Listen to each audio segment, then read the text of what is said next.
Alright, what's up guys, PeterJaguars here again, and welcome to our 2025 NFL Playoff Bracket Predictions.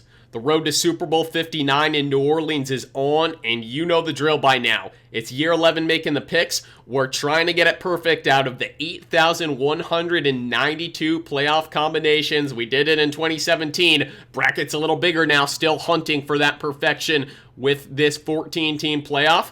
Without further ado, let's put the nail on the head. We'll kick things off in the top left corner, AFC wildcard round, Chargers traveling to take on the Texans. A reminder of how quickly things can flip in the NFL. Jim Harbaugh comes to LA, instills a winning culture. For the Texans, CJ Stroud, so impressive as a rookie. Their offense has really started to struggle down Tank Dell, down Stephon Diggs, and having issues in pass protection through the stretch run right here. I am impressed with what Houston continues to do on the defensive side of the ball. Danielle Hunter, Will Anderson, guys who can get after the quarterback. But in what could be a low-scoring game, I just feel like LA's a little bit better equipped to hang on to this one and get the upset on the road. Next up, we have the lone divisional game of the opening round, Steelers-Ravens, and this will be a rubber match where Pittsburgh won the first contest between these two teams. Baltimore won the second 34-17, as Pittsburgh lost 4 games in a row heading into the playoffs. They have lost 5 playoff games in a row in recent years. Feels like under Mike Tomlin, they're always going to have a winning record, but they're always right now going to have a ceiling capped until they're able to bolster this team with a little bit more talent. Their path to winning, I'd see some Russell Wilson downfield to George Pickens, but Pickens has also been up and down, especially in recent weeks. And I'm going to have to go with Baltimore to hang on to this one safely. It turns out that Sean Payton is not washed as a coach, but his reward with the Broncos is a trip to Orchard Park to take on the Bills after squeaking into the playoffs. And having been to the Jags-Bills Monday night game early on in the season, this is going to be a challenging place for Bo Nix to make his first NFL playoff start. At the same time, I'm impressed with what Denver's put together. I love the cornerback duo, Riley Moss, Pat Surtain. They've been playing more man coverage than any team in the league. And the question is whether the Bills just have too much firepower with Josh Allen in the array of ways that they can attack. That's my inclination. I'm taking Buffalo to move forward, but this Denver team is sneaky right now and could also be in years to come. Once upon a time, the Rams were sitting at 1-4. There were rumors about trading Cooper Kupp and other veterans, and effectively they were considering throwing the towel in on the season. Fast forward to today, and they host a home playoff game against a Vikings team that they've already beat earlier in the year, and even got to rest guys a little bit in Week 18 to be as fresh as possible. At the same time, this Vikings roster feels more complete on both sides of the ball. I love what Brian Flores has done as a defensive coordinator, being aggressive, and it may take some heat checks from Stafford here to really give the Rams a shot to make a run in the playoffs. I think you'd flip a coin on this one. I'm leaning the Vikings based on their consistency and the fact that the Rams were struggling offensively down the stretch, but if you told me LA pulled it off, I wouldn't be surprised either.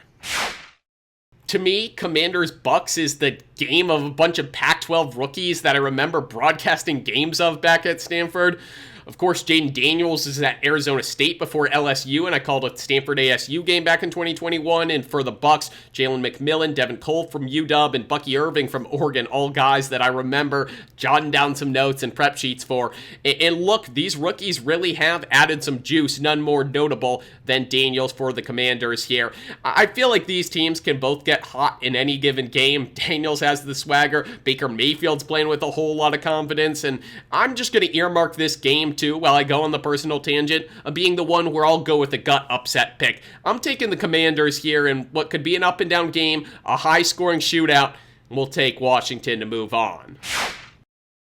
The Packers became the first 7 seed to notch a win in the expanded format after upsetting the Cowboys a season ago, and they'll be hoping to recreate that magic against the NFC East champion Eagles right here in 2025.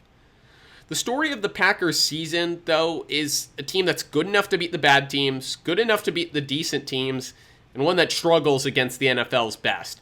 They lost to the Eagles in Brazil in Week 1. They lost both games to the Lions. They lost both games to the Vikings. And while I may regret this one in short time, I really did go back and forth with my pick here. Just feel like the Eagles are the better team, and will hang on to this one playing at home.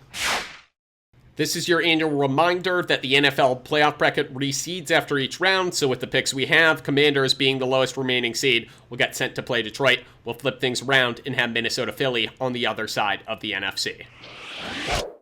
Okay, great. We're on to the divisional round, the bye weeks are done, and the Chiefs' voodoo shenanigans go back into effect.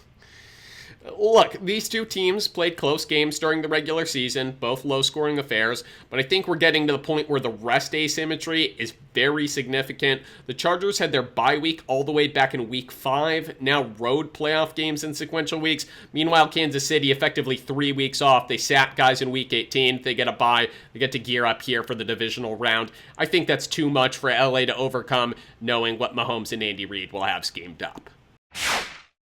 I don't know whether to give the MVP to Lamar Jackson or Josh Allen, so why not have a playoff game decide it for all the marbles?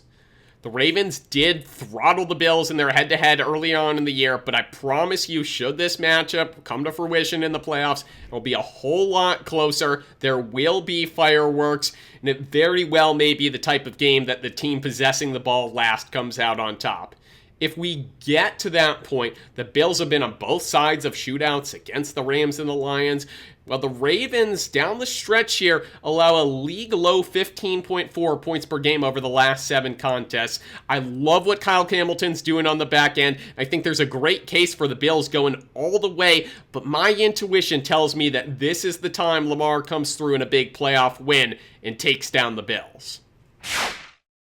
Can you keep bumping Cinderella Man if you're actually the odds-on favorite to win the Super Bowl heading into the playoffs? We'll see what the Lions decide to do, even if the Commanders are the Cinderella in this head-to-head. And the big challenge that Detroit poses for Washington that Tampa might not in the same way is having such a physical running game. David Montgomery hopefully expected back for the divisional round. Ben Johnson's offense can attack you in so many different ways, and I just don't know over the course of 60 minutes if the Commanders can really hang toe-to-toe with the dominance and physicality and energy that Detroit's likely to bring into this one. Be fun to see Washington continue to show up and show out. My sense is that Detroit is going to have no problem working forward. There are quite a few special wide receiver duos in the NFL right now. These two teams may be just about at the top of that list. Justin Jefferson and Jordan Addison, A.J. Brown and Devontae Smith. Man, are they fun to watch. You almost wish the game was in a dome just to see the ball get slung all around the park. At the same time, a few spots that I think we see an edge. Hurts over Darnold for as well as Sam Darnold has played. I like Philadelphia's secondary more than Minnesota's. And of course, Saquon Barkley in that Eagles ground game, you got to give the nod to. And so while Minnesota has put together a superb season, I've got the Eagles moving forward. Before we pick these conference championship games, spike a like if you've been enjoying the video, subscribe for more NFL and now college football playoff bracket predictions come next year, and let me know in the comments section your Super Bowl matchup and winner. Now in the AFC, Chiefs-Ravens, another one where you can't ask for much more. The opening game of the season, and both teams have gotten better since then. The Chiefs pick up DeAndre Hopkins, Xavier Worthy's grown into a bigger role, and of course, Hollywood Brown healthy too for their receiving core. For the Ravens, Kyle Hamilton's move to safety has been an absolute boon on the defensive end. Look, I didn't have Kansas City in the Super Bowl the past couple of years. They have now secured home field advantage once again. They have not lost at Arrowhead all season. I'll be fine if I jinx this and it leads to them coming out early, but I think that I'd be remiss if I didn't pull through with Kansas City right here. You look at the teams that go all the way in the NFL every year, and great quarterback play is a common trend. But two other ones are quality coaching and avoiding injuries. Both of these teams have great coaches. Everyone loves to talk about Dan Campbell, but the coordinators for each team, Ben Johnson and Aaron Glenn for Detroit, are genuine head coaching candidates, and the Eagles, after suffering brain drain from making the Super Bowl a couple seasons ago, have replaced those poached guys with Kellen Moore and Vic Fangio, obviously are very, very strong. However, navigating attrition and injuries has not hit these teams equally. The Lions have over 20 players on IR. It's forced them to be a little bit more aggressive than I think they'd like to be on the defensive side of the ball, and I just don't know if they're going to be able to continue holding up. Carlton Davis, the most recent one on the back end, but of course Hutchinson on the defensive line. I could go through a CVS receipt of guys that they have out for the season, and Philadelphia is a healthier roster. It'd be a tough test to go into Ford Field. I think they're going to be able to do it. We'll take the Eagles on to Super Bowl 59. And now, for the granddaddy of them all, Chiefs and Eagles. For Philadelphia, an opportunity to enact revenge from Super Bowl 57. For Kansas City, a chance to cement their legacy by hoisting a third straight Lombardi Trophy. My biggest question is whether KC can reach that extra gear that they seem to always find in the playoffs. They haven't played well enough throughout the regular season, despite all the wins, to take down a Super Bowl quality team on a neutral field, and the Eagles have a loaded roster on both sides of the ball. At the same time, innocent until proven guilty, or guilty until proven innocent. I haven't been able to nail down when the Chiefs win. The past 3 years, the one season I took them to win it all was the one they didn't. And I think I got to go back and rest on this Kansas City team to do what they seem to always pull off. That's right. We're taking the Chiefs to win Super Bowl 59. Patrick Mahomes with another Super Bowl MVP. And KC gets to party for a third consecutive year.